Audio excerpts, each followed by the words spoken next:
Nikita Dhawan often does what an expert on post-colonial studies usually does. She discovers blind spots. She has done so last year at a lecture at the Congress, The Future of Critique, exactly at that stage. And Nikita is returning after also she has contributed to the catalog where she sorted the intricate relationships between post-colonial studies, postmodern thinking, and critical theory, and kind of found a new look-through for a positive politics. Today, Nikita Dhawan, who is chairholder of the political science with a focus on political theory and the history of political thought at the Dresden University of Technology, will speak about truth. Her lecture is called Existential Hiccups, Aesthetics, Politics, and Truth. It's in English and it is followed by a German panel without a break. So if you want headphones, you can get them now. Nikita, thank you so much. Thank you, dear Kolja. Thank you, dear Eva and dear Kolja, for the kind invitation. It's a great pleasure and honor to be here. My contribution to this conversation is to understand the significance of the post, and I'll do so by showing the affinities between the attacks on postmodernism and postcolonialism. Michel Foucault famously remarked, and I quote him, "What are we calling postmodernity? I'm not up to speed." End of quote. This impulse to disassociate oneself from the label is in part due to the accusation against postmodernists that their approach is anti-enlightenment and thus consequently anti-normative. Notably, modernity and enlightenment are often used interchangeably and are credited with ushering in progressive norms that radically and this is the understanding of both enlightenment and modernity, that they ushered in progressive norms that radically transformed the organization of state and society. From orthodox Marxist thinkers such as Ijaz Ahmad to post-Adornian Frankfurt School critical theory scholars such as Jürgen Habermas to decolonial scholars such as Walter Mignolo and Ramon Grossvogel, postmodernism stands accused of various sins, ranging from anti-universalism to Eurocentrism. Along similar lines, since its inception with Edward Said's Orientalism, a recurring and grave accusation against postcolonial studies is that it leads to normative nihilism. Thus, even as colonialism is grudgingly acknowledged as indefensible, postcolonial perspectives are dismissed as uncritical and ultimately unemancipatory insofar as they fail to provide normative principles with universal validity. From climate change deniers to white supremacists, anti-rational, anti-liberal, and anti-science ideologies are thriving in the current political climate. In faulting universal norms of reason and progress as alibis for neoliberal and neocolonial politics, postmodernism and postcolonialism stand accused of feeding anti-modern sentiments. Critics of enlightenment, such as postmodernists, intersectional feminists, and postcolonial scholars are being held responsible for the rise of post-truth politics. Postmodernism contests postmodern contestation of norms such as liberalism, secularism. It has contended negatively impacted postcolonial societies. Boko Haram is presented as a prime example of anti-modernity ideology in the global south. Loosely translated as Western education is forbidden, the Islamic State in West Africa rejects all that is associated with the West as sacrilege and sin.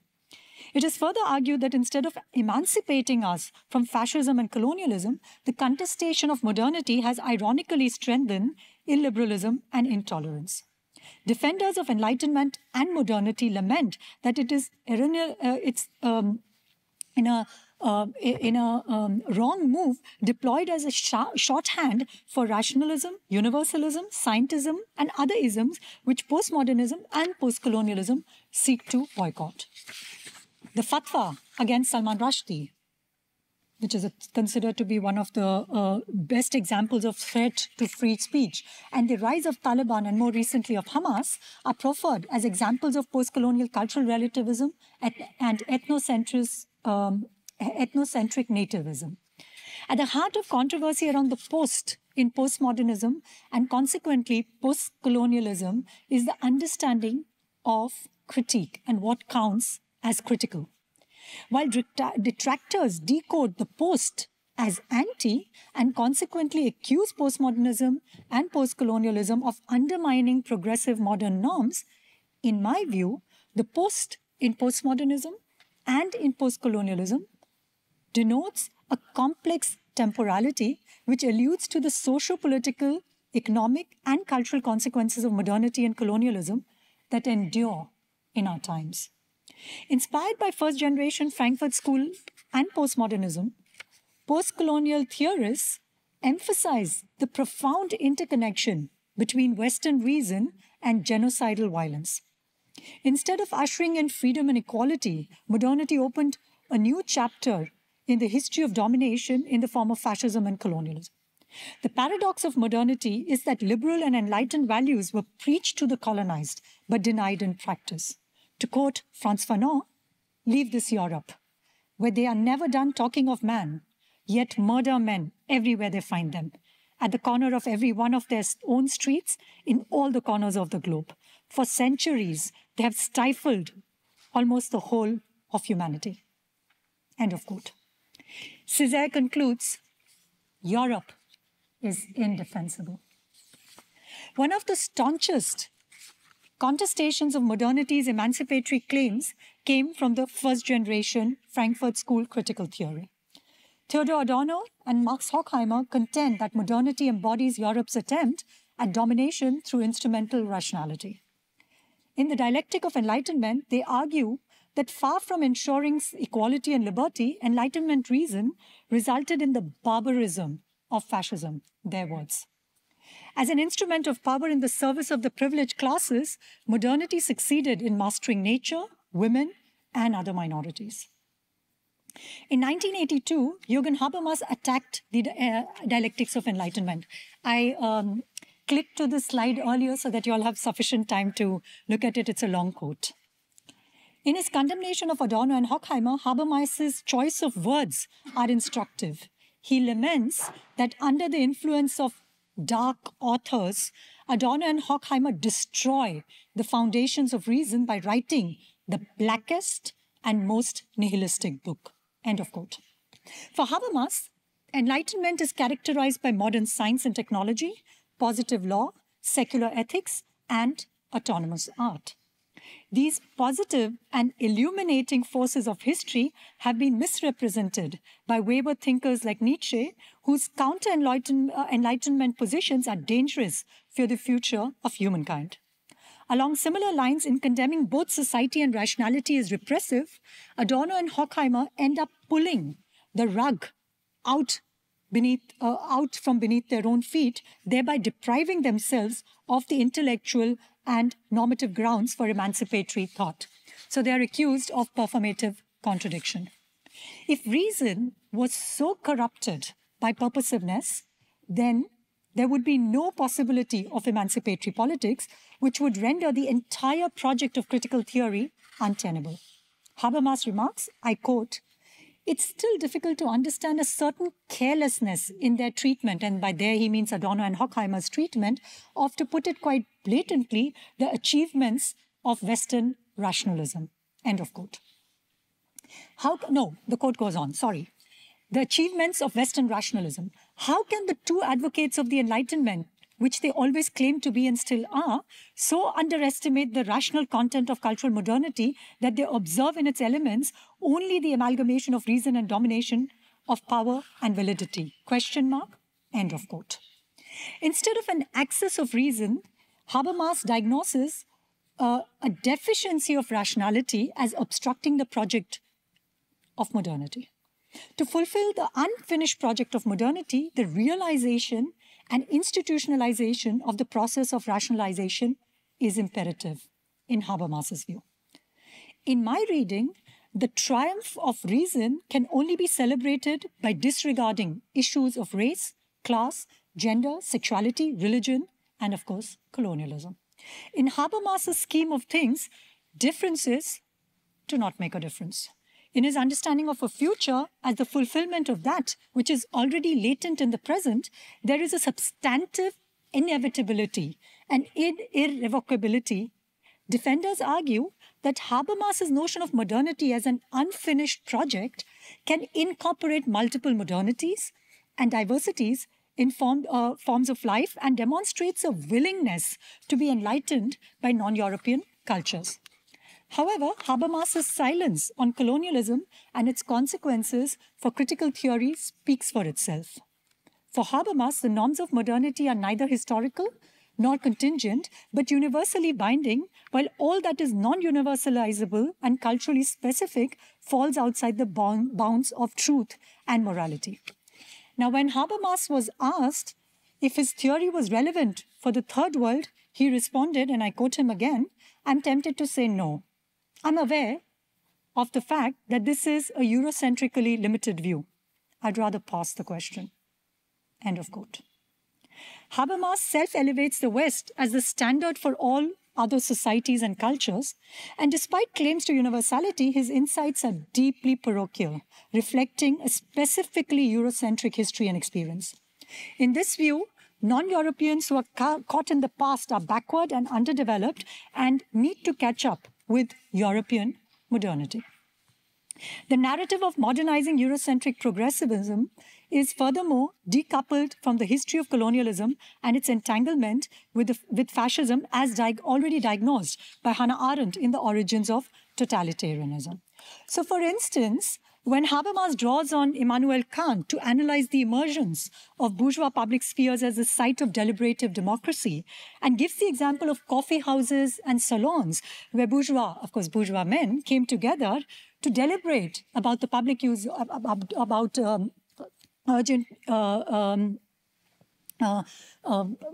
issues, and in this manner practice the public use of reason, I would ask of Habermas, where did the coffee come from in these coffee houses? Where did the sugar come from? Where did the tobacco these bourgeois men smoked come from? As Fanon tells us, Europe is literally a product of its colonies. I mentioned Arendt earlier. So in The Origins of Totalitarianism, she talks about boomerangs, imperialism's boomerang effect, and makes connections and shows the entanglements between German colonialism and fascism. So one very concrete example is the genocide of the Herero Nama and the labor and concentration camps in the German colonies, for instance, the Haifischinsel. One can deduce that Habermas's accusations against Adorno and Horkheimer would also be levied against postcolonial critique of Western reason. For ultimately, in Habermas's view, multiple rationalities must be subsumed under the universal structure of rationalization. His teleological account of history and his claim that social and political practices are framed by universal norms that are ahistorical would have no room for the singularity of colonial experiences. So like Kant, for Habermas too, reason is colorblind. And accordingly, he would reject the postcolonial queer feminist critique of Western reason for underplaying the accomplishments of modernity with a primary focus on colonialism, apartheid, and slavery. In Habermas's view, books like the Critique of Postcolonial Reason or the Critique of Black Reason would be as dangerous a book as the Dialectic of Enlightenment for their shared criticism of Western reason and the Enlightenment. It is instructive to recall Fanon's reflections on the impossible relation between black and reason. Fanon observes that Western ideas of reason are not only outcome of racial inequality, but are produced for the purposes of legitimizing it. Reason is not merely tainted by barbarism, but is handmaiden of domination. To quote Fanon, I had rationalized the world, and the world had rejected me on the basis of color prejudice. End of quote. So these were the controversies that happened after the murder of George Floyd. Next year is 300th year birth anniversary of Kant, and there are a lot of interesting discussions happening around how do we kind of negotiate and deal with Kant's deeply anti-Semitic, racist, sexist, and other isms thought. And I found a little disclaimer here in one of the publications. I'll leave it for you all to read. I just have 14 minutes left, so I'll continue. In the face of these coercive legacies, decolonial, so one response to this kind of, claim that the problem is that, the project of modernity is unfinished and that it's not less of modernity, but more of modernity that we need for progressive emancipatory politics. One response to this has been from the decolonial scholars who propose decolonization in terms of de-Westernization, which entails delinking from Western modernity and disobedience of the European canon. So they would argue that Enlightenment is simply identity politics of bourgeois white men who universalize their very provincial interests. And so decolonization is coded in terms of epistemic delinking and epistemic disobedience. They recommend a return to pre-colonial, and I already said in the beginning, so here I'm thinking of colleagues like Walter Mignolo and Ramon Grossvogel. They recommend a return to pre-colonial and pre-modern past in order to recuperate lost and devalued indigenous archives. So for example, they would argue that we need to somehow draw on indigenous ideas of nature, of space, of time, if we want to reimagine and re-envision post-imperialist futures. While Habermas accused Adorno and Horkheimer of quoting dangerous friends and of having affinities with postmodern writers, the decolonial scholars assail postmodernism and postcolonialism as Eurocentric. So here it's also interesting. On the one hand, postcolonialism and postmodernism are accused of normative nihilism. On the other hand, decolonial scholars accuse postcolonialism and postmodernism of Eurocentrism. So postcolonial theory, according to Mignolo, and I quote him, was born in the trap of postmodernity, end of quote. In its excessive focus on the European critical tradition, postcolonial theory neglects indigenous cosmologies, pre-colonial and anti-modern epistemes, which are claimed to be located beyond the modernity-coloniality complex. It is my firm belief that insofar as postcolonial scholars problematize any nostalgic narratives of both European modernity as well as idealized pre-modern and pre-colonial past, they offer a much more complex and nuanced understanding of decolonization, even as they challenge assumptions of current political and economic structures as inevitable outcomes of a progressive arc of history. They contest a stadial view of history and the idea of historical development with Europe as the source and parameter of critical thought. A Eurocentric bias of modernity is founded on a historical amnesia vis-à-vis colonial violence and a disregard of its own provinciality. Assailing the progressivist Enlightenment narrative, Deepesh Chakravarti, for instance, insightfully asks, and I quote him, "Can the designation of something or some group as non or pre-modern can it ever be anything but a gesture of power?" So the moment you use modern as an adjective, you automatically assume that there is something which is pre-modern, that's something that is non-modern, and there lies the trouble. Notably, Habermas was not alone in diagnosing overlaps in the first-generation critical theory and postmodernism. In fact, Foucault expresses his remorse over the belatedness of his encounter with the writings of Adorno. And I quote Foucault, "If I had known the Frankfurt School," and here, of course, he means Adorno and Horkheimer, "at the right time, I would have been spared a lot of work. Some nonsense I wouldn't have expressed and taken many detours as I sought not to let myself be led astray when the Frankfurt School had already opened the ways." End of quote. First-generation critical theory, postmodern and postcolonial scholars agree insofar as all of them focus on the violence of reason in the form of fascism, authoritarianism, and colonialism. All three contribute to analyzing capitalism, but augment Marxist class analysis with their intersectional understandings of power and resistance. I would here recommend Stuart Hall's essay, "Is the Post in Postcolonialism the Same as the Post in Postmodernism?" There are, of course, crucial distinctions between the Enlightenment critique propounded by the Frankfurt School, postmodernists, and postcolonial scholars. So, for instance, although both first-generation critical theorists and postmodernists examine the violence exercised in the name of emancipatory rationality, they fail to focus on the link between modernity. They don't always focus on the link between modernity and colonialism. So when Adorno and Horkheimer were writing the dialectic of enlightenment, much of the world was under European colonial rule. Given their commitment to Marxism, it is truly regrettable that they did not engage with either the transnationalization of capitalism or the European colonialism or the violence of slavery and colonial genocide. Now, despite their concerns regarding the resurgence of fascism and the ills of capitalism in the West, they disregarded the deep link between colonialism, capitalism, and neocolonialism. It's interesting to note that Adorno and C.L.R. James, one of the pioneering and influential anti-colonial thinkers and author of the Masterly, the Black Jacobins, met on a number of occasions in the 1940s through their common friend, Herbert Marcuse. And if we were to do a thought experiment and think what would Adorno and James have talked about, certainly not cricket, because Adorno didn't know the rules of cricket. And I think it would have been better that they didn't talk about jazz, because what Adorno had to say about jazz, I think, would have provoked James. So despite both being Marxists and being aware of each other's work, there was no significant exchange between the two intellectual giants. Despite these missed encounters, postcolonial studies, and this is my claim, is closer to first-generation critical theorists such as Adorno and Horkheimer than previously acknowledged. In fact, I will even make quite an audacious claim that postcolonial studies is closer to Adorno and Horkheimer than Habermas and post-Adornian critical theory is to Adorno and Horkheimer.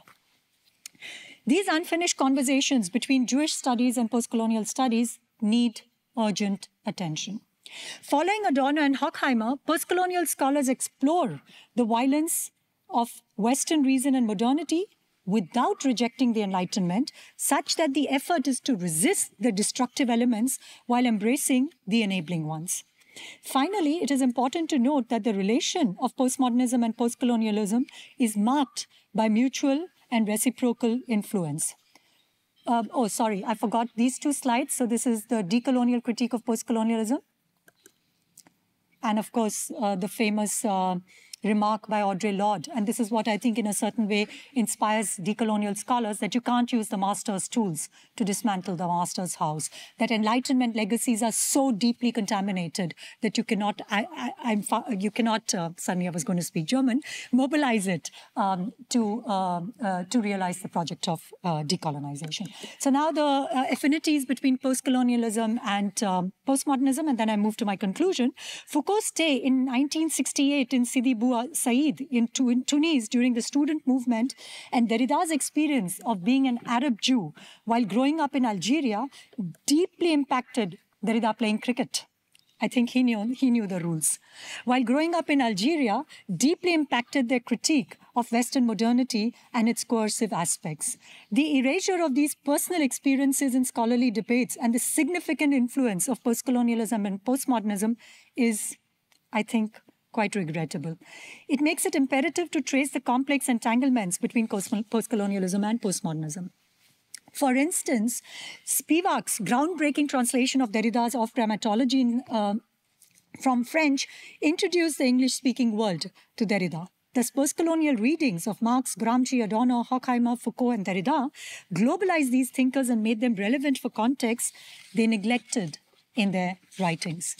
Postcolonial scholars use the categories developed by these thinkers to analyze situations they neither experienced nor foresaw. This entails being a Marxist or deconstructivist in divergent ways under conditions of geopolitical and historical difference. So differences do make a difference. The dilemma for postmodernism and postcolonial queer feminism is that our relationship to modernity is marked by the impossibility of categorically locating ourselves beyond it. There is no jenseits.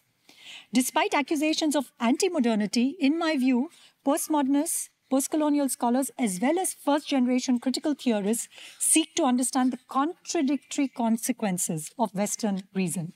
Following Foucault's recommendation of freeing ourselves from the blackmail, intellectual blackmail of being for or against the Enlightenment, the challenge is to acknowledge the indispensability of the enabling legacies of Western modernity in pursuing critical projects while contesting its Euro and androcentrism. Thus, instead of renouncing modernity, as proposed by the decolonial scholars, or pursuing the Habermasian unfinished project of modernity that is plagued by colonial amnesia, the post-colonial challenge is one of charting a post-imperial future where, to quote Spivak, one undertakes an affirmative sabotage of the master's tools. So I'd like to conclude now and to shift focus to more recent events to once again illustrate the attacks against post-colonial studies.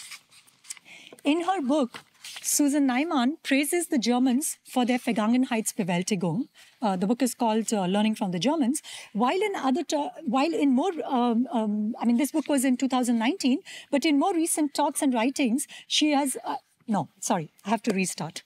So in her book, Learning from the Germans, Susan Neiman praises the effort in Germany by the Germans of coming to terms with their past, Vergangenheitsbewältigung. At the same time, she dismisses post-colonial politics and theory as tribal and as identity politics. Now, I do agree with Neiman that Germany does indeed deserve praise for its efforts, and that certain approaches to decolonization are inclined to promote particular interests over universal ones. So I would say, I would consider myself as a nuanced thinker that critique without self-critique is lazy politics. So insofar, one needs to reconsider our understanding of decolonization in a critical manner. And even more in agreement with Susan Neiman's more recent criticism of German politics in the New York Review of Books, and I quote her, she talks about historical reckoning gone haywire, atonement gone haywire, and philosemitic McCarthyism. I would add that we are once again confronted with the European breach and violation of Enlightenment norms. So I have a few images here. On 7th of October, these brutal and indefensible attacks happened against Israeli civilians by Hamas. In 2008, Angela Merkel, in front of the Israeli parliament, talked about how the security of Israel was Germany's Staatsräson. 5 days later, on 12th of October, Olaf Scholz met with the emir of Qatar. Germany has discontinued buying gas from Russia, but is buying billions and billions of dollars of gas from Qatar. And as we all know, Qatar is materially and immaterially supporting the Hamas, and Qatar does not recognize what is in German called Existenzrecht of Israel. So you cannot travel to Qatar with an Israeli passport. This was already in 2022 when they went to make the initial deals with the Qatari government to buy gas, to shift buying gas from Russia to Qatar and Saudi Arabia. These are the Hamas leaders and Iranian leaders meeting in a five-star hotel in Doha 2 days after the meeting with Olaf Scholz. And just around the corner are offices of German, American governments. So it's not that they're not aware of it. There are these absolutely, harsh critique and attacks of post-colonial anti-Semitism. Already during the Documenta, Olaf Scholz there was a press release saying that Olaf Scholz has never missed a single Documenta in 30 years. But this year, in 2022, he will not be attending the Documenta because of the controversy around anti-Semitism. This was in June 2022. In September 2022, Olaf Scholz went to Saudi Arabia. And like I pointed out earlier, Saudi Arabia does not recognize the Existenzrecht of Israel. Since these attacks, the news in Germany has been primarily almost on an everyday basis, whether it's on radio, whether it's on television, whether it's in the press. There's a systematic attack against postcolonial theory, against postcolonial activism. Interestingly, so these are news in Germany. This is the news one hears in India. So these were two nurses who for 12 hours held on to a door because the door couldn't be locked and protected Israeli civilians against Hamas attacks. And the Israeli embassy in India hailed these caregivers as Indian superwomen. So just to give you all a sense of what happens when you read perspective, we're going to, in a few minutes, talk about a pluri-universalist ethics. When one reads news and also reads news from other parts of the world and also in other languages. Another quote I brought with me just as an example, and this is just one little illustration. There are several systematic analysis done in the Deutsche Welle, interestingly, of the positions taken by different leaders in the post-colonial world. So this is the El Salvadorian president who on X, immediately after the attacks, tweeted or posted, one no longer, I think, uses the verb tweet. As a Salvadorian with Palestinian ancestry, I'm sure the best thing that could happen happen to the Palestinian people is for Hamas to completely disappear. Those savage beasts do not represent the Palestinian people. Anyone who supports the Palestinian cause would make a great mistake siding with these criminals. End of quote. The General Assembly, as many of you all are aware, adopted a resolution calling for humanitarian truce and civilian protection. The resolution, which was called Protection of Civilians and Upholding Legal and Humanitarian Obligation. And I'm just giving this example to show how diverse and how plural the positions are when we're talking about Europe and the post-colonial world. Among the 14 countries that voted against the ceasefire were Israel and US, but also Guatemala, Marshall Islands, Fiji, Papua New Guinea, and Tonga and Paraguay. 4 EU nations voted no to the UN resolution, and many European countries voted for the resolution, including France, Ireland, Luxembourg, New Zealand, Portugal, Spain, and it's a very, very long list. I think it's 43 countries that abstained, 43 or 45 countries that abstained, including Germany, India, Tunisia, and Zambia. So just, like I said, just to once again reinforce the point, how complicated it is when we are currently talking about, when we are making these kinds of accusations against post-colonialism, accusations of anti-Semitism against post-colonialism. In an interview in 2012, Habermas stated that while, and I quote him, this was an interview given to Haaretz, the present situation and the policies of the Israeli government do require a political kind of evaluation. This is not the business of a private German citizen of my generation, end of quote. As a German-Israeli philosopher, Omri Böhm compellingly argues, the critical engagement with the Holocaust should not contribute to global, other way around, that a critical engagement with the Holocaust should contribute to global solidarity and strengthening of universal norms of human rights and international law, instead of feeding ethno-nationalistic projects which exclude other forms of memorialization. Although sympathetic to Habermas's unwillingness to criticize Israel, Omri Böhm nevertheless warns that when the master of discourse ethics and public intellectual par excellence avoids public exercise of one's reason, he is betraying Enlightenment critical tradition of having the courage to think for oneself. This has far-reaching consequences that goes beyond self-censorship, as it indicates the ultimate test of Enlightenment thinking itself in the face of withdrawal of critical judgment and deliberation in the public sphere. As Spivak laments, Enlightenment is sick at home. Flying in the face of Kant's vision of perpetual peace, the arms industry in Europe stands to make billions from the current conflicts globally. In the face of multiple attacks, Adorno and Horkheimer planned a follow-up work. They were planning to write a book called Rescuing the Enlightenment, which unfortunately never materialized. Postcolonial studies in my reading might be understood as a project to realize this vision of the first-generation critical theorists. Wir träumten von nichts als Aufklärung, Moses Mendelssohn famously remarked. This might as well be the slogan of postcolonialism and its hope for a post-imperialist world of freedom, equality, solidarity. Let us hope for the best and prevent the worst. Thank you for your attention.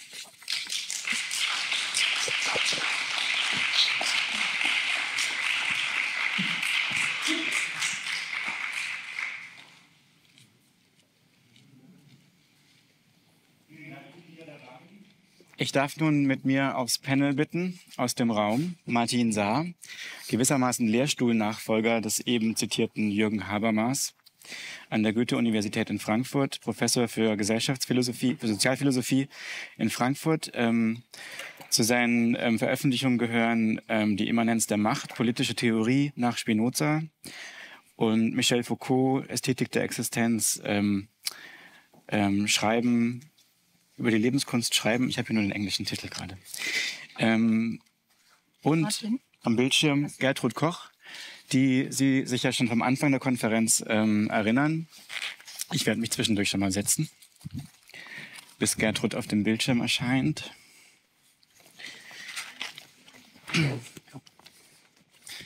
Hallo Gertrud, ein Déjà-vu. Auch gestern habe ich dich bereits vorstellen dürfen. Gertrud Koch hat einschneidende Beiträge zur Filmwissenschaft geleistet, war früher Musikkritikerin, hat die Zeitschrift Frauen und Film herausgegeben in den 80er Jahren, war Professorin bis vor kurzem an der Freien Universität Berlin und an der Yale University Visiting Professor. Und ich möchte 2 Bücher von Gertrud aufrufen, um dann vielleicht auch gleich eine Frage an Sie zu stellen und zu versuchen, dieses Panel anzuschließen an den eben gehörten Vortrag und gewissermaßen in diese Einladung zur historischen Tiefe zu gehen. Ursprung der kritischen Theorie, Exil in Los Angeles, wo Nikita Dhawan übrigens gerade an Thomas Mannhaus eine Fellowship hatte. Zu den Büchern von Gertrud Koch gehören die Rückkehr der Illusion, das ist, glaube ich, die jüngste Monographie, 2016 bei Surkamp. Und ein einschneidendes Buch, aber wirklich der Filmwissenschaft, aber auch der politischen Theorie letztlich und dass auch die Relevanz von ästhetischer Analyse für jede politische Theorie zeigt, ist die Einstellung über die visuelle Konstruktion des Judentums, 92 bei Surkamp erschienen. Und es ist beeindruckend, Gertrud, wie du in diesem Buch damals beschrieben hast, wie versucht wurde, aus dieser extrem bedrohlichen Stimmung in den USA, wo unklar ist, ob die USA sich entscheiden, gegen den Nationalsozialismus in den Krieg einzuziehen. Horkheimer, Adorno und andere, auch Krakauer, glaube ich, in Los Angeles, damit beschäftigt sind, wie man quasi die Maschine Hollywood auch benutzen kann, um aufzuklären über Antisemitismus. Du beschreibst auch den ersten Versuch, verschiedene Sorten von Antisemitismen zu strukturieren. Kannst du dazu ein paar Worte sagen und uns mitnehmen nach Los Angeles ums Jahr 1941? Ja, ich muss vielleicht vorausschicken, ich habe hier ein ziemliches Tonproblem. Das heißt, wenn ich bestimmte Sachen vielleicht nicht richtig verstanden habe oder so, sollten Sie mich darauf hinweisen. Der Ton hat hier irgendwie klingt wie in einer Schwimmbadhalle unter Wasser. Vielleicht lässt sich daran was ändern. Gut, dass du sagst. Frage, wenn ich die richtig verstanden habe, geht es darum, also was kann man eigentlich, was konnte man zu der Zeit, als die Dialektik der Aufklärung geschrieben wurde oder diktiert wurde, das war ja erstmal ein Gespräch, zum Antisemitismus sagen und was konnte man zu Auschwitz sagen. Und, ganz kurz, ich möchte es präzisieren für den Fall, dass es am Ton lag. Also zwei Projekte interessieren mich da besonders, die du im Buch Die Einstellung ist die Einstellung beschreibst. Das eine ist der Versuch einer Systematisierung von Antisemitismen. Und das andere ist ein Filmprojekt, in das, glaube ich, auch Krakauer involviert war, das versucht hat, that Krakauer is involved in, and where they try to raise awareness for Krakauer in public life. Can you maybe talk about both of them? Yes, the problem of anti-Semitism, of the anti-Semitism project, was that they wanted to prepare a group discussion as a social experiment. And as part of that experiment, they wanted to show a movie as an incentive for discussion, as a starting point for the discussion. And in that film, they showed a situation, a metro, fully packed metro in New York, and a woman who just bought a vacuum cleaner is pushed, and she falls out of the metro, out of the underground. And what happens next is that there is a discussion amongst the people in the underground about who was the person who pushed the woman. And you have different social characters, a black person, a Jewish person, a white person, and so on. And the problem then is, when it came to realizing that film, Transrichter was one of the writers. Krakauer was also in charge. Elia Kazan wanted to be the director. And the problem before producing the movie was the following. How do we show a Jewish people? And the problem was then, as Adorno said, the anti-Semitism is the rumor about Jews. So the problem was that there isn't an actual representation of Jewish people that you could show by using color or something else. And that is why they dropped it at the end, because it was impossible to visually represent a Jewish person. For me, it was interesting from a film theoretical perspective. A visual representation simply wasn't there, or at least not one that doesn't itself represent the stereotype, this anti-Semitic stereotype. So the problem was really the following. Talking about something, how can we solve and separate talking about something without actually knowing what we talk about? So that was a paradox that they encountered, and that is why they actually refrained from producing the movie.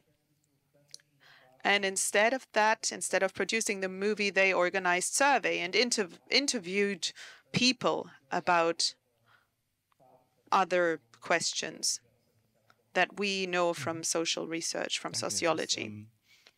Thank you.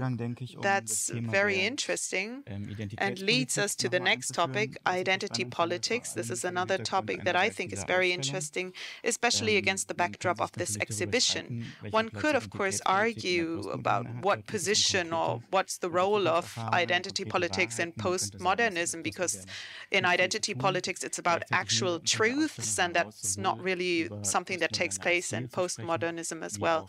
So maybe we should simply make it easier by talking about postmodernism as an era. And in this era, we focus on things that are closely linked to some theories. So a collective that invented the term in 1977 in Boston, a group of black, mainly lesbian women who said that, well, in feminism, we experienced racism. In socialism, in civil rights movements, we experienced sexism. So in our experience, so many different ways of oppression overlap. So for us, the only possible way to start is to look at our own identity. What's interesting in this exhibition to see is no matter what background people have, once we show the manifesto that Barbara Smith allowed us to reprint and give out, because all of a sudden, a sort of culture war, to use a term of that identity politics, is dissolved. And it is very easy to agree on the fact that that's not a disadvantage and that society and its cohesion isn't threatened if different groups manage to understand their own disadvantagements or their privileges. And that brings me to Martin. Martin sent us an essay that will only be published next year, and it is called identity politics. And I think what you write about in that essay is very interesting because you first of all talk about the term, and you also talk about the weaponization of the term. So how did the term identity politics become a token in a culture war that has become very complex? Can you maybe talk about the key ideas of that essay? I'll be happy to do that. I would like to, first of all, talk about one thing that you already mentioned. First of all, I have to say I went to the exhibition just before, and it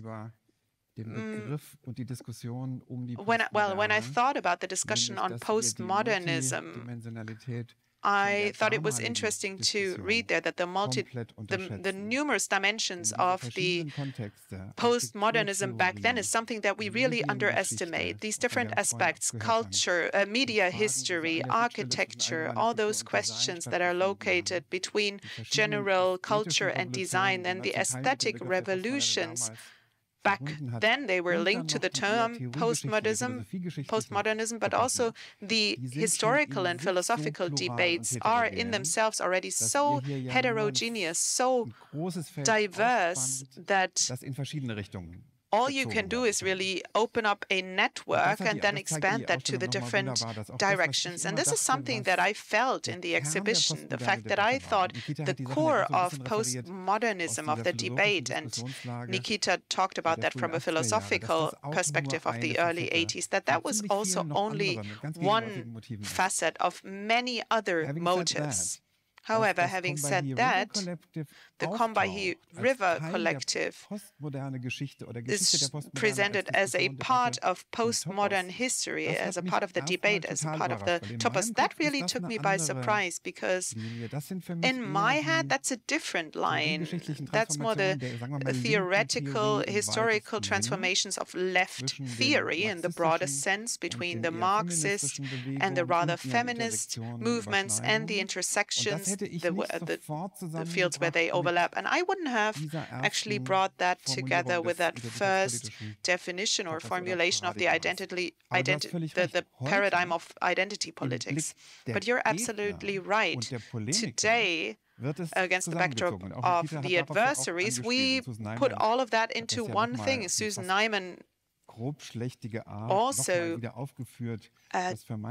talked about that, about the fact that for some people, the alleged postmodern realism and that fixation on particular identities are actually the same thing. The Combahee River Collective is therefore now entering the story of postmodernism because they're subsumized in a polemical way in that movement. And that is why I think it is good, it's right to say we'll do it ourselves and make it a contribution, a part of a certain of thinking in a specific way about postmodernism. And you said it right. That was the issue of decentralizing political arguments. It is not enough to think emancipation along the question of how do the workers do and how are they oppressed by the capitalists, for example, but the fact that the oppression lines that refer to race, gender, and other dimensions, that they belong to the way of thinking about liberation and emancipation. That is one of the biggest achievements of groups like the Combahee River Collective. And they did that in a stronger way, in a more convincing way than some other representatives of left theory of the time. But as you said, the topos identity politics itself, or thinking about progressive politics with that topos, or by the topic of being affected oneself, has then shifted. The 90s sort of culturalized it, if you want to put it in a descriptive way. So the types of the kinds of differences, and Nikita talked about the fact that in some eras they didn't actually play a big role. They were perceived as more and more relevant, but for a while, not by everybody, but by some, they were linked to the differences between different cultures. And in the next period, and that's probably more related to the interventions coming from the right, from the new right, already in the 90s. But also, if we look at the American, the British debates in the early 2000s, that was weaponized. So the claim that those who speak on behalf of those affected or speak on behalf of the identity that is affected by discrimination, that they only speak for them and are therefore only particularly and undermine the common good. And through that, the topos got numerous meanings because the reference to it, on the one hand, was a good movement, a good development that enabled us to think dominance in a diverse way, but it could only be used in order to tighten the relationship between discrimination and identity. And that was something that people were accused of. And that brings me back to another aspect. That's also something postmodern regarding this problem, this topos, that in itself, it has a type of dialectics, and that is why the relationship between identity and politics in those years that separate us from the first modernism, that wasn't dissolved, but it was actually intensified. And that is how I understood Nikita, because it leads us through all these paradoxes that also on a federal level in politics that tries to also refer to traditions, and it expresses itself in that way. And by that, I want to underline that in this spirit, postmodernism isn't over, but this sort of unclarity and ambivalence determines our debates. And if I understand the exhibition correctly, and also some of the first texts in the catalogue, you would probably say more than ever.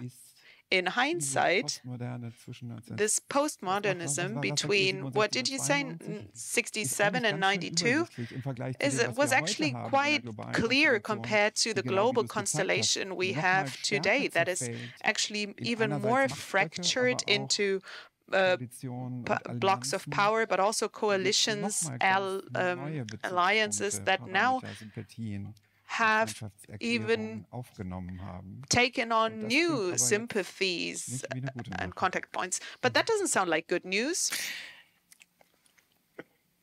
Ja, danke, dass du so zusammengefasst hast, also auch den Einsatz des Redens über die Postmoderne. Thank you for the summary. Also, the summary of postmodernism, the defense of postmodernism, was based on different conditions. It was conducted in different battlefields than today.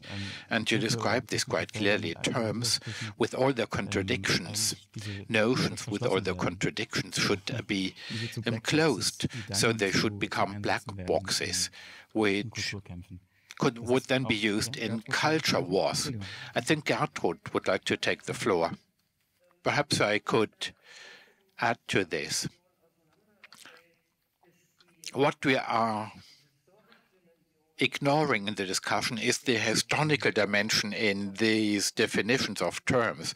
In the early feminist movement, also in the US, I'm quite familiar with this because I was even involved in those. So initially, we met under the slogan race, class, and gender. So to speak, there was a sort of intersectionality. But against the Frankfurt background, we have to realize that there is this strong identity, philosophy-related refusal of a clear notion of identity.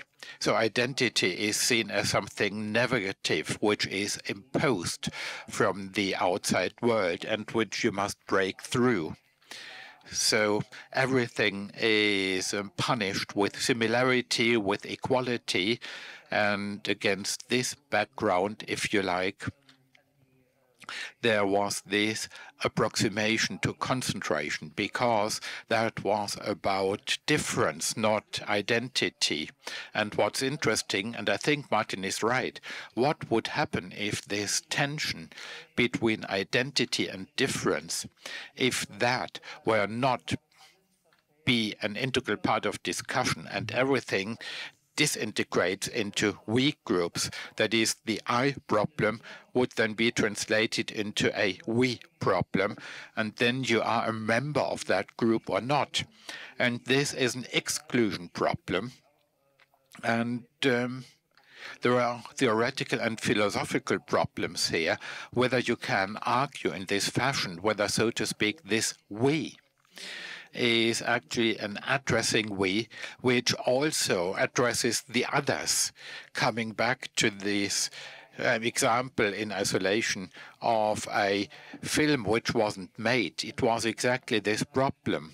So how can you represent a negative identity in such a way in pictures? Because pictures per se create something positive. A picture is always a picture of something, an image of something, and it failed because of this issue. But I think that the issue is more far-reaching. Exactly where and how identities are defined, and those who demonstrated at that time against the image of women, of workers, or of people of color, they started from the assumption that these images themselves had an objectifying function, and in every subject or whatever, persons are restricted to a certain socially determined role, which they actually want to shed. And I think this movement, that is this liberation movement, was meant to shed this imposed identity. It cannot be dissolved because you enter a new closed identity. So for me, so to speak, the grain of salt would be what was contributed by postmodern philosophy. So not really the difference, because I see this as the dominating structure in the critical theory, but one Rorty defined in this triad of terms, of notions, with the solidarity and irony.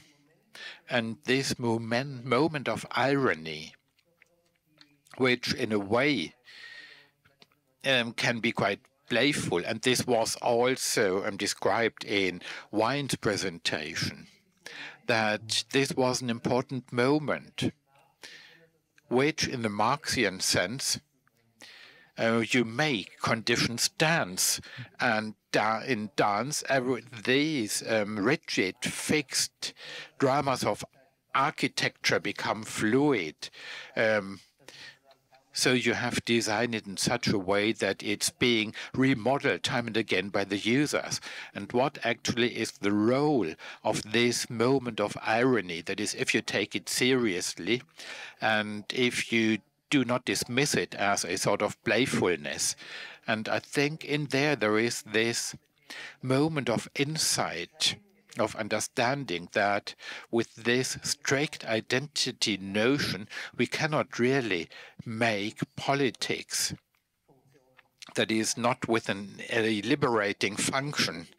So as far as I'm concerned, this is a very important moment, how, so to speak, in this political debate itself, such a aesthetic moment can be contributed on the basis of irony, which means that we create a certain distance. And you could see this in Wine's lecture. It's different from the irony of cold, which presupposes that you are not involved, and there is a more playful character where you can also decentralize yourself, where you shed your own identity, that is the socially determined identity, where you can represent this as a role. And The queer theories are also coming into play here. This is how I understand this.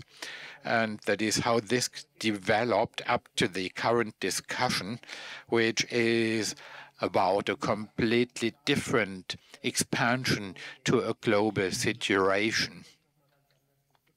And of course, we would have to conduct a different discussion about this. You would like to respond to this? Well, please, if you will, this is a question for the two of you, whether everybody can use the tool of irony as a political tool. And another is a quote by Hannah Arendt, if you used quite often. If I'm defended, then I must respond as a Jew. And that is also what Gertrud raised.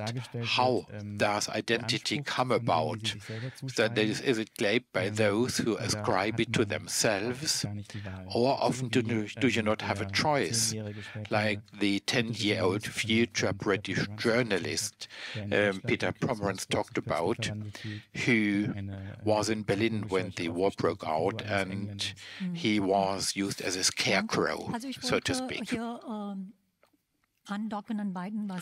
I would like to add to what both of you said. To some extent, or I will use this one example that is the disenchantment, Weber's disenchantment, this of the river collective, that is this promise that a person will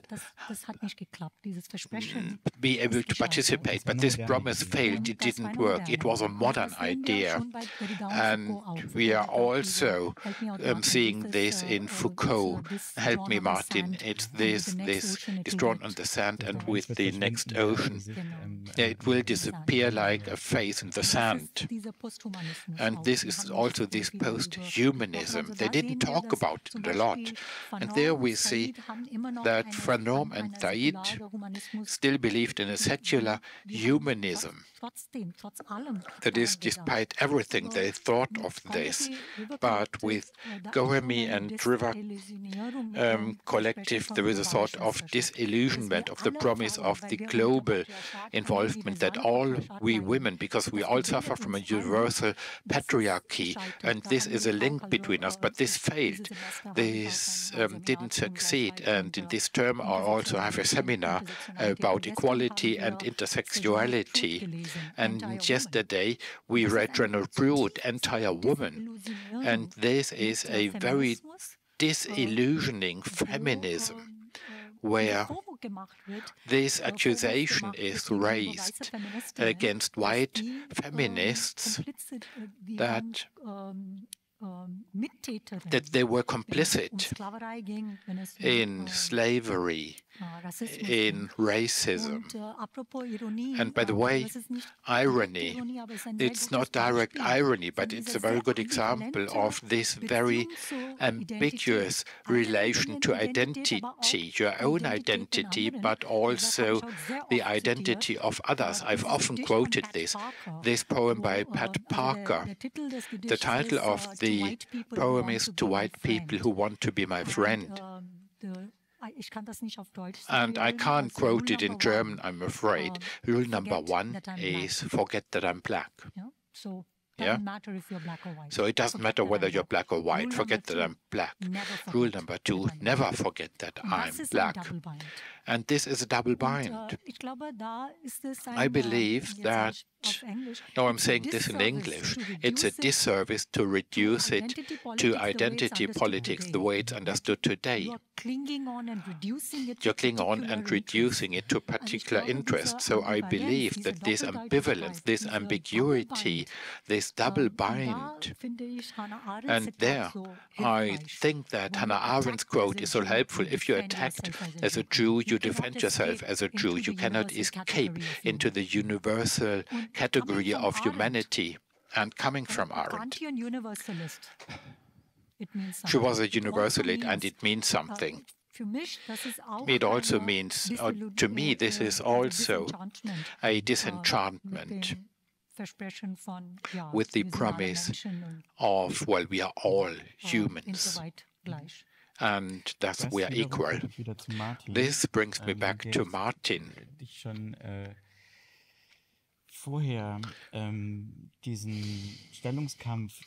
You already referred to this struggle between the alleged universalism on the one hand and particularism on the other hand. Could you dissolve this?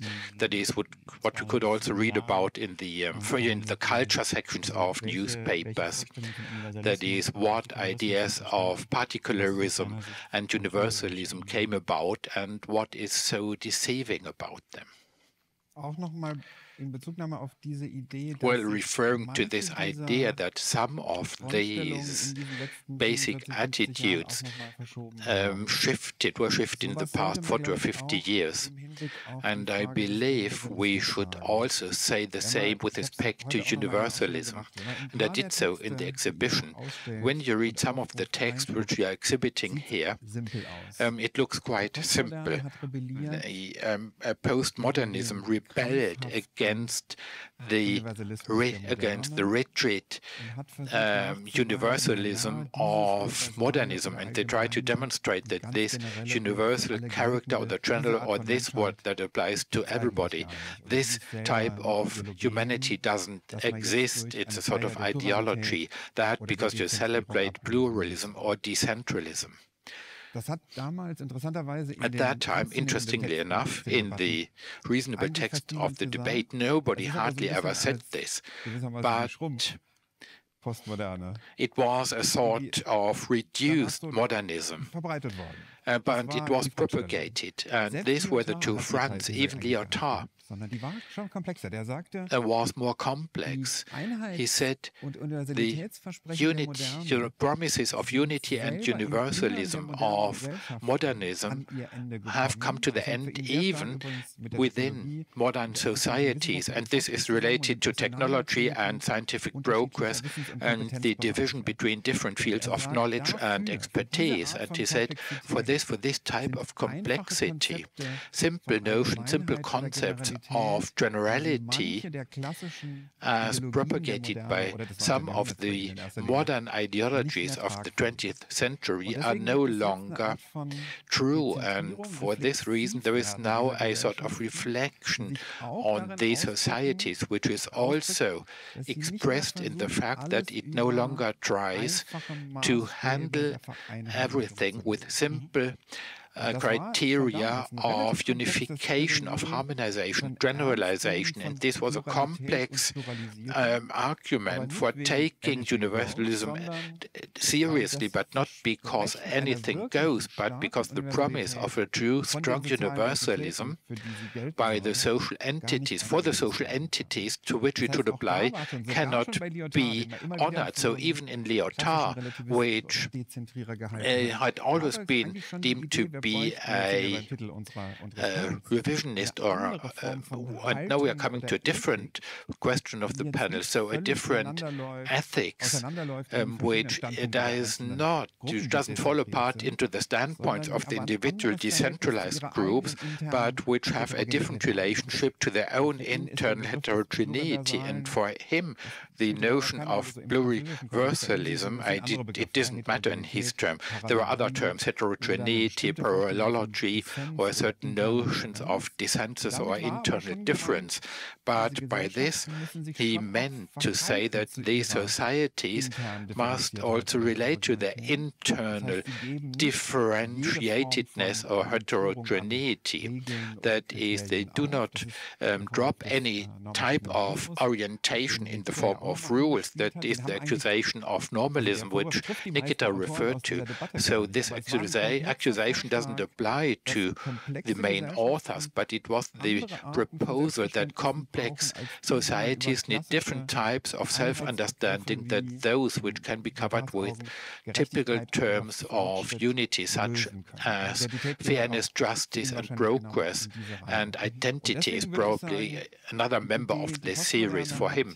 So postmodernism replaced universalism with something completely different, or particularism or anti-universalism. And this, as such, had always been a very interested in pejorative characterization of the debate. The debate was more complex.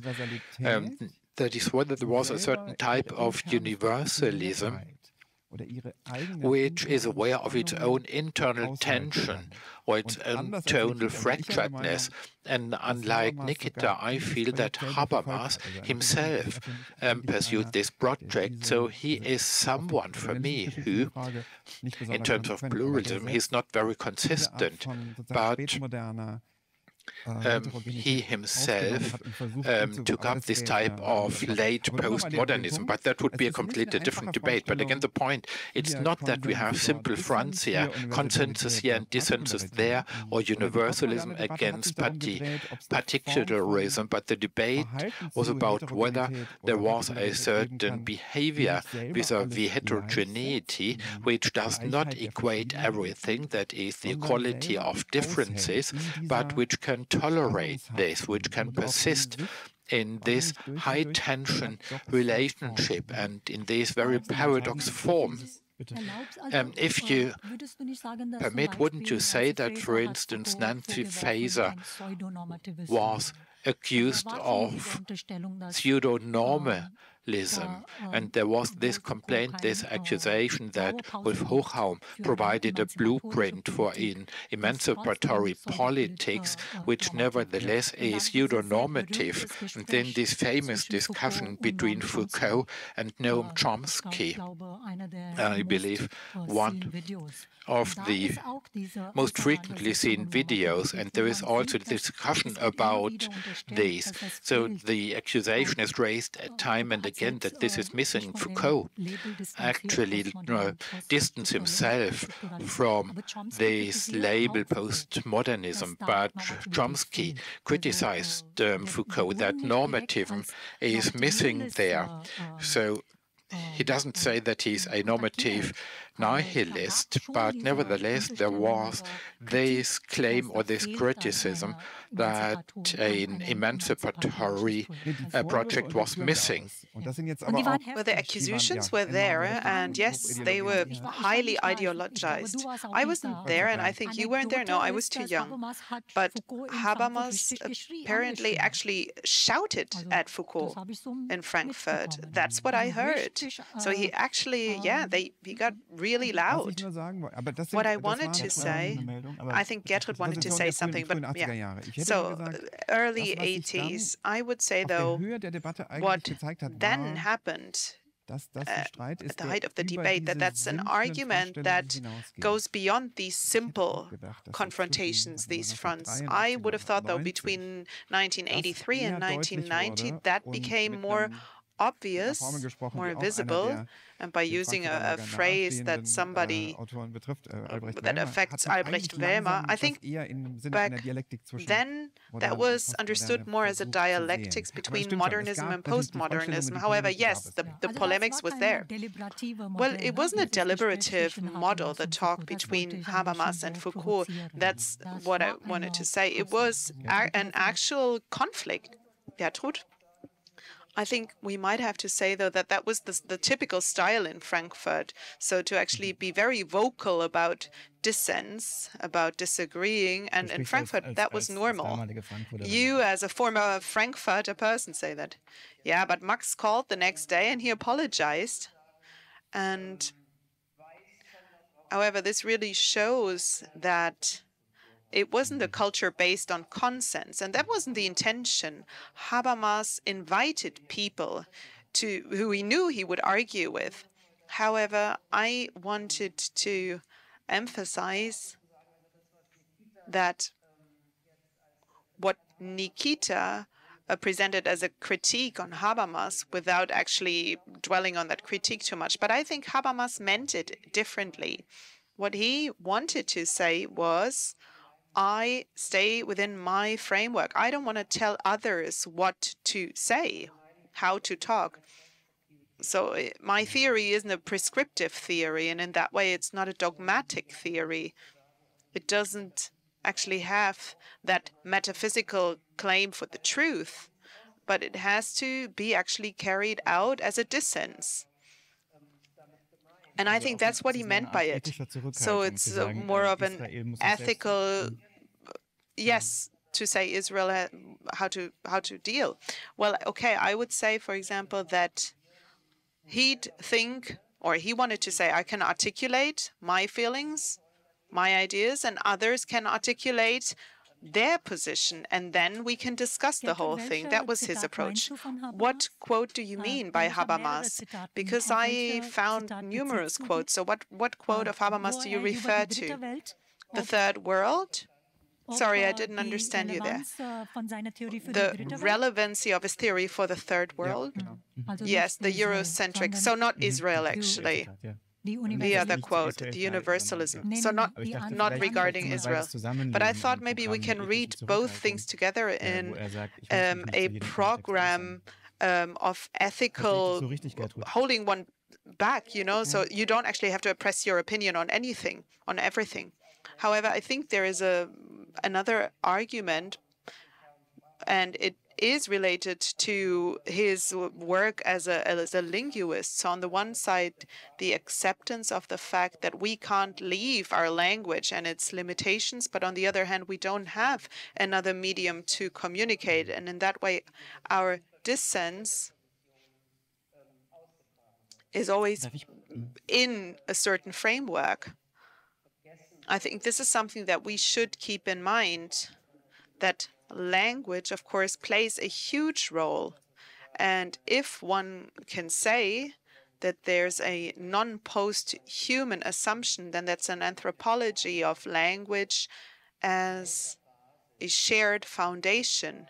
So that then, of course, leads to the question of whether things can be translated, whether all positions can be translated into each other, or whether these remains of non-translatable uniqueness come into play, some things that you might not even want to be translated.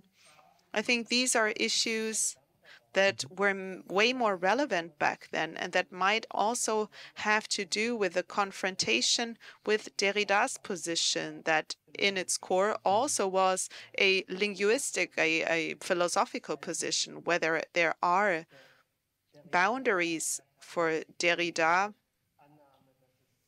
Yes, there is the assumption that at some point there was already a text that served as a starting point, but we don't actually have access to that text anymore. So a cutting off the past, sort of. With Habermas, of course, we have an opening towards the future. So you can't actually stop it. We will never be able to find final truths, but we have to again and again find a common foundation that we can then act on. That would be the momentum of performance that comes through language. I think that is something that we have to agree on and that we have to understand before we see it as a naive political position. Well, we only have 10 minutes left, and yes, I mean, let's just agree that it is difficult to communicate that. However, that is also where one could accuse Habermas of cultural relativism, because a certain intertextuality in a dialogue has to be possible between the languages. And I don't just mean in the spirit of language, but also in terms of languages, German, English, Swahili, Mandarin. How do we understand each other in terms of geopolitics? At the UN, for example, how do we talk about humanitarian international law? We can't say, okay, there's a limit. We simply don't have that term in Hindi, so we cannot talk about it anymore. I can't ratify the humanitarian international law now because we don't have the word in Swahili. I'm really excited to see how we managed to move from identity politics to our actual topic, the topic that we wanted to address here at this panel. So language, what language do we need in order to understand each other, to communicate? What can actually be translated? And I'd like to quote François Lyotard, and that is the following. In his critique on Habermas, The End of Postmodern Knowledge, he writes, the consensus is an outdated, suspected value. It has become that kind of value, but justice hasn't. So consensus simply isn't possible because of the different systems and languages and sciences and description systems. He says, however, justice is. You therefore have to get to an idea, a practice of justice that isn't linked and bound to consensus. This quote actually really struck me during the preparation because I thought, okay, that's where the key, that's where we can find the key that we have been looking for in order to move away from these very conflictive positions. Everything that we talk about ends up in these trenches, one could say. In spring of the year, a minister in North Rhine-Westphalia, after a lot of criticism, had to declare that she does actually also eat meat and isn't a vegetarian. Just to give you an example for that, there is a certain climate where the right way of living, of talking, is sort of forced upon everybody. And how do we get to a practice of justice that isn't bound to a practice of consensus? How can we reconquer our ways of being able to talk freely? Just one sentence regarding the question of whether that's a critique on Habermas that makes sense. I think this is a text that was published between 1978 and 1980. So what Lyotard knew of Habermas back then has very little to do with what we think of when we think of Habermas and his consensus theory, because that was in his later texts. That's not important, though. The idea is stronger. It's systematic up to this day. The quote is 40 years old. The idea is, though, how we want to live together can't be reduced to the idea of a shared, of something we have in common, or of the idea of what we think of together, what we have in common, but the idea of having to live together in some way refers to something that isn't given. And if I understand the quote correctly, and if I think I remember the context, I think that's what Lyotard meant. It can't be consensus, because consensus is something that is hard to capture, and it's an objective thing, a way of what we share. Even worse, he prescribes a meta-language and therefore excludes all other language and also the legal expectations that might only be part of one language. Yes, and that leads us to a language of multilinguality, the reality of that multilinguality of the registers in which everybody can formulate their interests, their expectations. And that's the postmodern message for me. This is something that will always be without heterogeneities. To individualize that into something like a factual consensus is madness or pure violence. I think that's a position that doesn't really refer to Habermas that much as a counterposition, but it had a different context back then. So in itself, I think the idea is correct. The fact that all of us want to live together in a society, maybe even at a global level, is very complicated, and it's highly improbable that this will work. However, it is never going to be based on the fact that all of us want to be the same. It will be a dynamic and a highly conflictive process in itself, whether in Germany, we say we have to pull ourselves together, and I don't know whether that's useful. However, I think democracy isn't easy. Democracy doesn't solve anything. Democracy is only the claim, the expectations that subjects that are very different from each other share a space without killing each other. And I think this focus on justice in this sense has a certain French connotation. And I think that is something that we would have to look at in more detail from a philosophical perspective.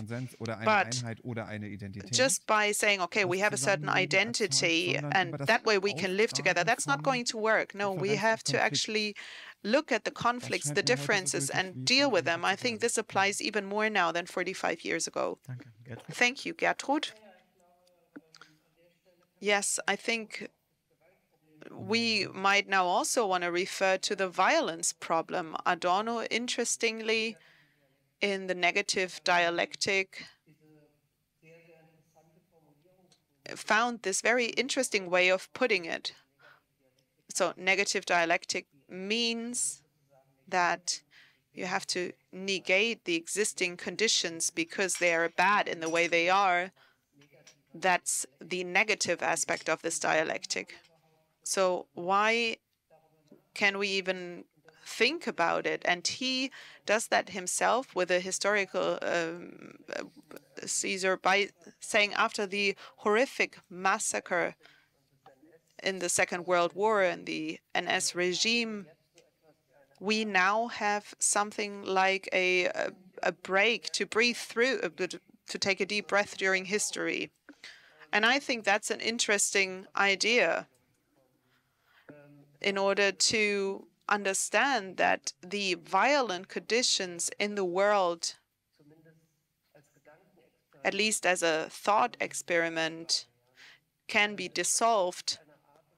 I think this is all thanks to a sort of breathing space in history, and that's sort of the absence of crass violence.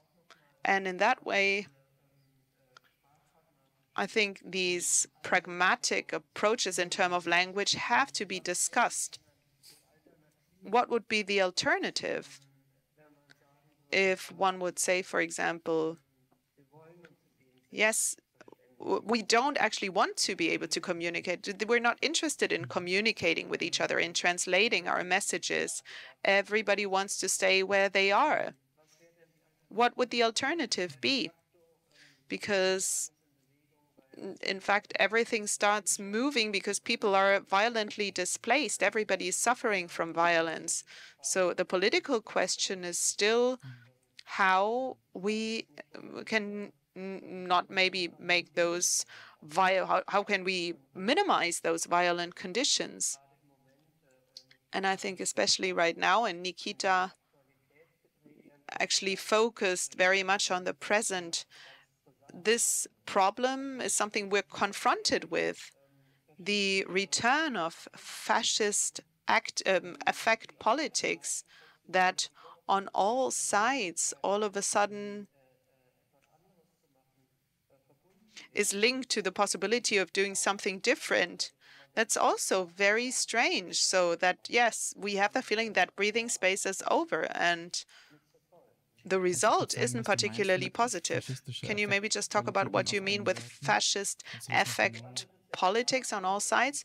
Yes, the rise of post-fascist movements, neo-fascist movements, new fascist movements like Hamas and others, they are,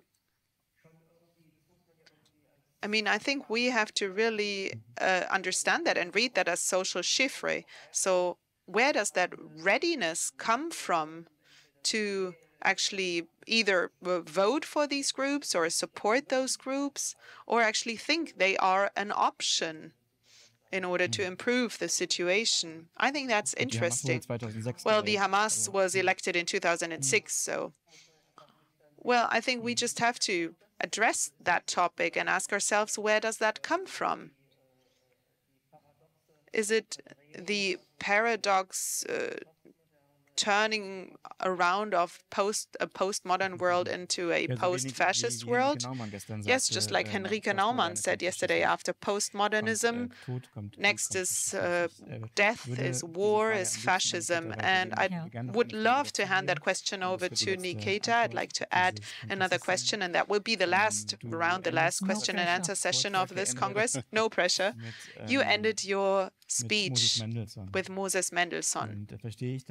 And do I understand understand your efforts correctly, that differently from what we just talked about, that you actually try to achieve a sort of a type of reconciliation project, Kant, decolonial thinking, critical theory, but more than anything, Jewish liberation projects.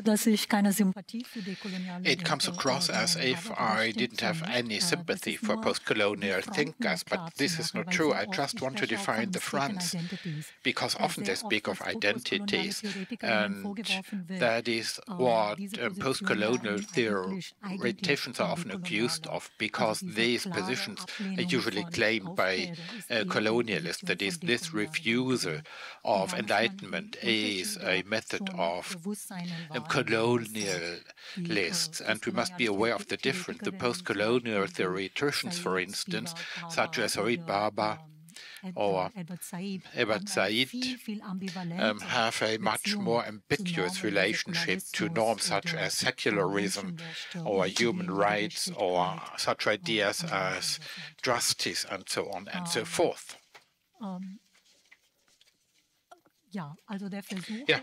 So the attempt as such is the unfinished conversations between Jewish and postcolonial studies. That is, we want to expand this. As Biwa, for instance, who couldn't be understood without Bebinas, Baba cannot be understood without Mona, and there are some overlapping areas that Saar has also said provocatively. I'm saying it in English.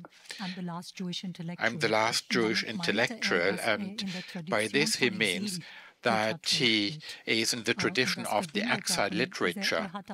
And in the introduction to Orientalism, he wrote that this book was not just documenting the history of Islamophobia, but also the history of anti-Semitism, because there are secret sharers. There is. So what Said tries to do is the intersectionality of hate. It's a sort of genealogical tracing of the genealogy of hate, the coming together of anti-black racism and the Muslim racism. And somehow, unfortunately, I was just a few days ago at the Bundeszentrale für politische Bildung, and I put forward similar arguments. And somebody out there said, oh, the problem is not the postcolonial society, but postcolonial theory. Anti-Semitism. That the problem is with postcolonial theory. And there I read out Fanon's quote where he says, you know, my philosophy professor, I have the quote on the last slide, but I think we've run out of time, where Fanon says that, you know, my philosophy professor taught me that whenever you hear anti-Semitism, be very vigilant, because the person who is anti-Semitic is also anti-black. And that when they are talking about, when they are spewing hate against the Jews, they are also, there is an ineluctable link, entanglement between anti-Semitism and anti-black racism. So yes, I do make a plaidoyer for pursuing and for correcting these missed encounters between Jewish studies. And here I'm particularly thinking about the first generation. I'm sorry I switched into English, but we're running out of time. Die Frage war, Nikita, ob du versöhnen willst am Ende. The question is whether you want to reconcile, whether you reconcile things. Es ist ein Versuch, ob es gelingt oder nicht. It's an attempt. I don't know whether I will succeed in this or not, but no, I'm not the first one to try. This is why I presented these examples. I don't know whether reconciliation is the right term. I wanted to show that there are such historical examples, and there have already been such attempts. And I think that we should take these attempts seriously. It would be too arrogant to think that I can do it or I should do it. I think that we should take this genealogy seriously, these overlapping areas. So, if you allow, what we've been talking about is not making the minorities objects and calling them and rather placing the focus on the majorities and also the links between racism and anti-Semitism. Perhaps a last comment about the prior subject, that is, how can we handle pluralism and difference and heterogeneity? It's almost cliched for an Indian to talk about nonviolence, so please forgive me and please indulge me. And I'd like to draw, I ended my last talk here at the Bundeskunsthalle, and I'm repeating myself. So there was a thought experiment done within heterodox Indian philosophy. It's the Anekantavada theory. And the effort in that theory, the point of departure is to address the question, is nonviolence possible? Ist Gewaltfreiheit überhaupt möglich? And they take this very, cliched metaphor of the 7 blind men and the elephant. And a passing metaphor to that would be the Tower of Babel. Yeah, that we are all, in a certain way, damned to speak different languages, and we cannot understand each other because we don't have the privilege of intertextuality and not monolinguality, but what's the opposite of monolinguality? Polylingualism, that we are not capable of translating our positions into other people's language. And I'll very quickly summarize it in a couple of lines. What they try to do is to show that nonviolence is only possible if there is intellectual humility, that my perspective is extremely limited through history, through geography, through time, through space. And this kind of intellectual modesty, this kind of intellectual humility, this kind of awareness and mindfulness that I am, to a certain extent, ignorant of other people's motivations, of other people's experiences, of other people's life, the context in which is perhaps the promise of nonviolence. Vielen Dank. Vielen Dank euch dreien. Danke Gertrud, danke Nikita. Thank you very much indeed to the three of you, Nikita, Martin, and please clap your hands.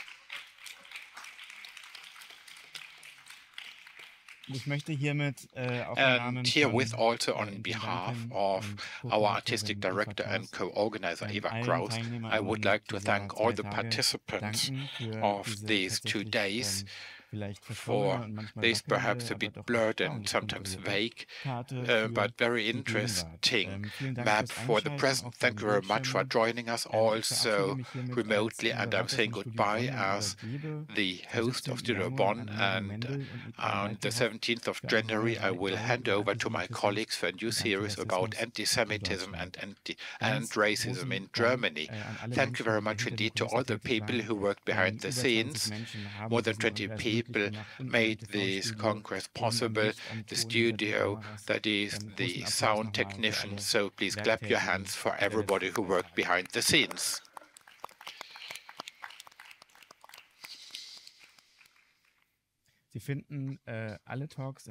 And all the talks of Studio Bonn.io of the past 30 months, all these discussions and podcasts and so on, is available on our website. Enjoy the evening.